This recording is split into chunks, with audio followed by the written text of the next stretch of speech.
I'm going to call this a video that I annoy people. I got a bone to pick sometimes with some of my fellow conservatives. Not often, but every once in a while a subject comes up, and I think it's time to remind people you have to be well informed if you're going to make a conservative argument or simply be a conservative because you're always under the watchful eye of the elites and mainstream media and people willing to say, gotcha.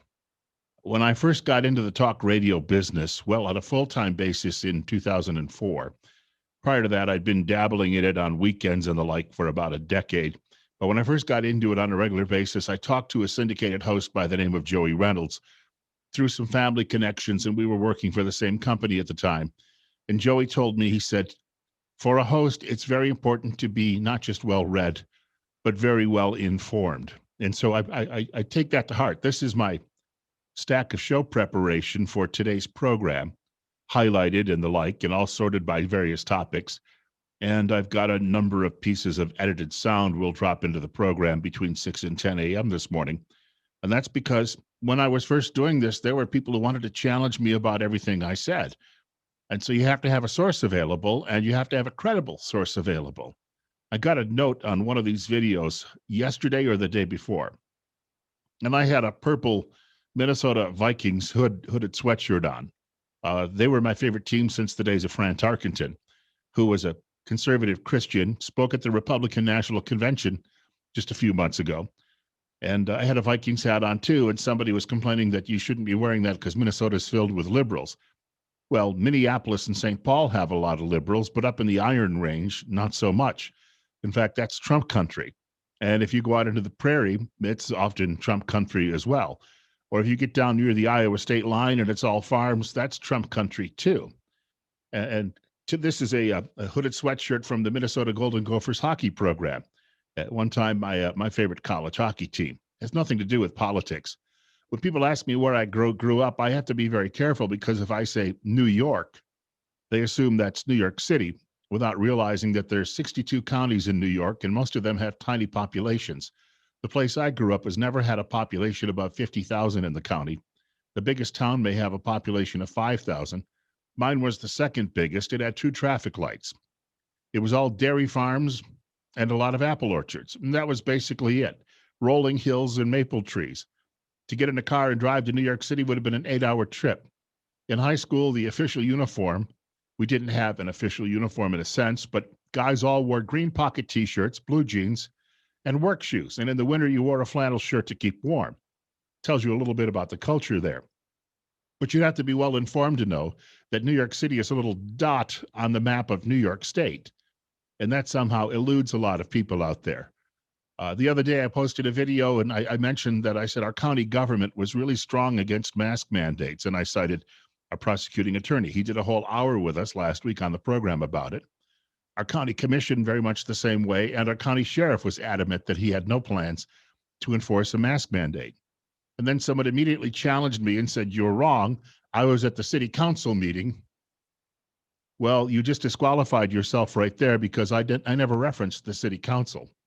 Although the council also decided to table the issue and it's not coming back. So there's no mask mandate involved in any of that. I just wanted to share some of these things today because I think it's highly important that if you're going to be a conservative, you've got to realize, as I said, you will be challenged. And so you have to be ready to come forward and say, okay, here's some evidence that I have to make your argument. Evidence makes liberals wilt. How many times have you seen them do this? They cover their ears and they don't want to hear it. I have old friends who are simply like that. The same ones who befriended me on Facebook because they couldn't win a debate with me. And then one other last point about being well informed. Some years ago, and I didn't know her well, but I knew a talk show host. She worked for a radio station in Baltimore. She was not a full-time host, but she worked weekends. And she posted a link that she had found, and she posted it at LinkedIn, which is the business version of Facebook, if you will.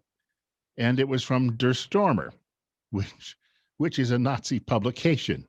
And I'm not making that up. It is a Nazi publication. She may not have known that. She may have been unfamiliar with the site. She saw the link and it was something that she agreed with. It may not have been what you'd call outlandish. It may have been someone who was just writing from a perspective and they didn't get into racial theories or anything like that. But after I saw that, I cringed. And then the other day, I saw a post from somebody that I know that said, "You've got to look at this story. This is a really good story. Check this out on this website."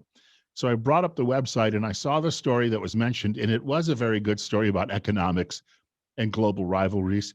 But as I'm looking at the website, I'm looking down the list of stories.